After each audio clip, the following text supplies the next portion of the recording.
सभापति महोदय, इसी देश की संसद में कभी स्वर्गीय सुषमा स्वराज जी ने कहा था कि जब देश की करेंसी गिरती है तब देश की प्रतिष्ठा गिरती है। 50,000 नौकरियां दे के थोड़े सामने खड़ा जी, 50,000 नौकरियां हो गई। भगवंत मान जी की जो नई सरकार है ये नई जॉब्स देने में बहुत अव्वल है। ਮੈਨੂੰ ਇਹ ਨੌਕਰੀ ਪੂਰੀ ਮੈਰਿਟ ਦੇ ਆਧਾਰ ਤੇ ਮਿਲੀ ਹੈ, ਕੋਈ ਸਿਫਾਰਿਸ਼ ਨਹੀਂ ਹੋਈ, ਕੰਮ ਪੂਰੇ ਪਾਰਦਰਸ਼ੀ ਢੰਗ ਦੇ ਨਾਲ ਹੋਇਆ। ਪੰਜਾਬ ਸਰਕਾਰ ਦਾ ਬਹੁਤ ਧੰਨਵਾਦ ਕਰਦਾ ਜਿਨ੍ਹਾਂ ਨੇ ਸਾਨੂੰ ਓਪਰਚੁਨਿਟੀ ਲਿਆ ਕੇ ਦਿੱਤੀ, ਮਕੈਨੀਕਲ इंजीनियर्स ਨੂੰ ਵੀ रिक्रूट किया। अब तक 50,000 से अधिक सरकारी नौकरियां युवाओं को प्रदान की जा चुकी हैं। ये है नया पंजाब, ये है रंगला पंजाब। एक तरफ कोलंबिया जैसा छोटा सा देश और उसके प्रधानमंत्री गुस्तावो पेत्रो खड़े हैं जो कोलंबिया के नागरिकों को हथकड़ी लगाकर लाने वाले जहाज को अमेरिका बैरंग वापस लौटा दे रहे हैं, और दूसरी तरफ हमारे प्रधानमंत्री जी खड़े हैं जो बेड़ी और हथकड़ी लगा करके लाए गए बेटों के अपमान पर एक शब्द नहीं बोल रहे। सभापति महोदय, मैं इतिहास के पन्ने पलट रहा हूं, मुझे दो किरदार याद आ रहे हैं। एक तरफ निक्सन के 7वें बेड़े की धमकियों के सामने लोहे की तरह अडिग इंदिरा गांधी खड़ी हैं, तो दूसरी तरफ खुद ही नमस्ते ट्रंप का नारा लगाते हुए प्रधानमंत्री जी खड़े हैं। मेरे कानों में सुषमा स्वराज जी की आवाज गूंज रही है। बहुत कम बोलने वाले डॉक्टर मनमोहन सिंह ने बहुत ज्यादा बोलने वाले प्रधानमंत्री जी को जब देश की बागडोर सौंपी थी तो $1.58 का था, आज 85 से 87 के बीच में झूल रहा है। इन दिनों रुपए की अहमियत गिरती है तो न तो देश की प्रतिष्ठा गिरती है, न प्रधानमंत्री की गरिमा। जिस देश में 80 करोड़ लोगों को 5 किलो राशन के लिए कतारों में लगना पड़ता हो, उस देश में यह सरकार 12 लाख तक के टैक्स न लेने के लिए अपनी पीठ थपथपा रही है। हुकूमत इस कदर आवाम पर एहसान करती है, ये आंखें छीनती है और चश्मे दान करती है।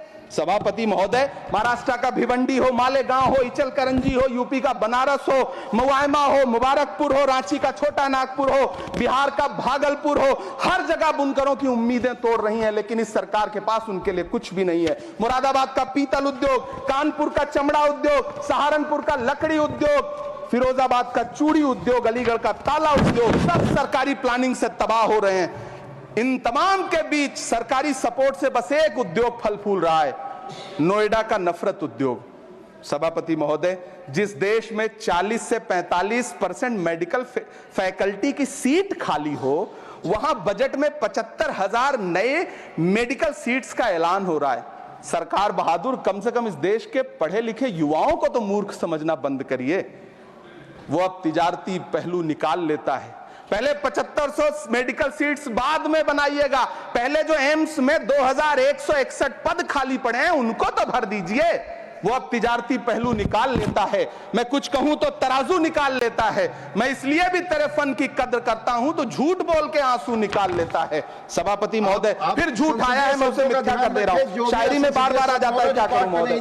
काश ये बजट, सभापति महोदय, वो एक शब्द मैं मिथ्या कर दे रहा हूं सर, वो एक शब्द को हटा दीजिए। ध्यान रखें, ऐसे जो भी शब्द होंगे आपके वहां। सभापति महोदय, काश ये बजट बीपीएससी के पेपर लीक की शिकायत करने वाले नौजवानों पर बरसती हुई पुलिस के लाठियों पे, जख्मों पर मरहम लगा पाता। सभापति महोदय, पिछले 80 दिन से 70 साल का एक बुजुर्ग एमएसपी की लीगल गारंटी मांगता हुआ आमरण अनशन पे बैठा हुआ है। काश ये बजट किसान नेता जगजीत डल्लेवाल की टूटती हुई सांसों की पीड़ा सुन पाता। काश ये बजट प्रतियोगी परीक्षाओं की तैयारी के लिए दिल्ली, कोटा, पटना, अहमदाबाद जैसे शहरों में, इलाहाबाद जैसे शहरों में किताबों के साथ गल रहे युवाओं के सपनों को जिंदगी दे पाता। काश ये बजट वंदे भारत के सुनहरे विजुअल के बजाय देश की गरीब जनता को कुछ और पैसेंजर ट्रेनें दे पाता। काश ये बजट सीनियर सिटीजन को ट्रेन टिकटों में मिलने वाली रियायतें वापस लौटा पाता जिनको सरकार ने कोविड के नाम पे छीन लिया था। काश ये बजट किसानों की राह में कीले नहीं बल्कि कालीन बिछाने वाला बन पाता। काश ये बजट सरकारी मालिकों को यह समझा पाता कि नेहरू को कोसने से अर्थव्यवस्था नहीं सुधरेगी, उसके लिए डॉक्टर मनमोहन सिंह साहब की अर्थ नीति अपनानी पड़ेगी। पिछले 11 साल से नेहरू जी को कोस रहे हैं, आखिर कब तक कोसिएगा? थोड़ा पंडित नेहरू जी के बारे में पढ़िए, तब पता चले कि पंडित नेहरू की शख्सियत का नाम है। दुनिया का पहला ऐसा राजनेता जिसने अपनी जिंदगी की आजादी के लिए, देश की आजादी के लिए 3259 दिन अंग्रेजों की जेल में बिताए। पंडित नेहरू एक ऐसे महान शख्स जिनके पिता पंडित मोतीलाल नेहरू, जिनकी बहन विजय लक्ष्मी पंडित, जिनके बहनोई पंडित रंजीत सीताराम, जिनकी बेटी इंदिरा गांधी, जिनके दामाद फिरोज गांधी, सब ने अंग्रेजों से लड़ते हुए स्वतंत्रता आंदोलन में जेल काटी। आप किस मुंह से उनकी लकीर छोटी करने की बात करते हैं? नहीं कर पाइएगा, 7 जन्मों में नहीं कर पाइएगा, क्योंकि जिस्म की मौत कोई मौत नहीं होती है। जिस्म मिट जाने से इंसान नहीं मर जाते, धड़कने रुकने से अरमान नहीं मर जाते, सांसें थम जाने से ऐलान नहीं मर जाते। जिस्म की मौत कोई मौत नहीं होती है। सभापति महोदय, मैं आपके सामने खड़ा होकर के एक बहुत छोटी सी कहानी सुनाना चाहता हूं कि महान बादशाह सिकंदर ने जब यूनान फतेह किया तो जीत का जश्न मनाने के लिए शहर की सड़कों पर निकला। तो उसने देखा कि पूरा शहर तो जश्न मना रहा है, एक फकीर सड़क के किनारे चादर तान के सो रहा है। सिकंदर को गुस्सा आया, घोड़े से उतरा, उस फकीर के पास गया और उसे सोता देख करके उसे जोर की एक लात मारी और लात मार के कहा कि क्यों रे फकीर, मैंने यूनान फतेह कर लिया, लोग जश्न मना रहे हैं और तू सो रहा है। उस फकीर ने उन्नीदी आंखों से सिकंदर को देखा और देख करके कहा कि शहर जीतना बादशाहों का काम है, लेकिन लात मारना तो गधे का काम है। सभापति महोदय, गरीब जनता को लात मारना बंद करिए।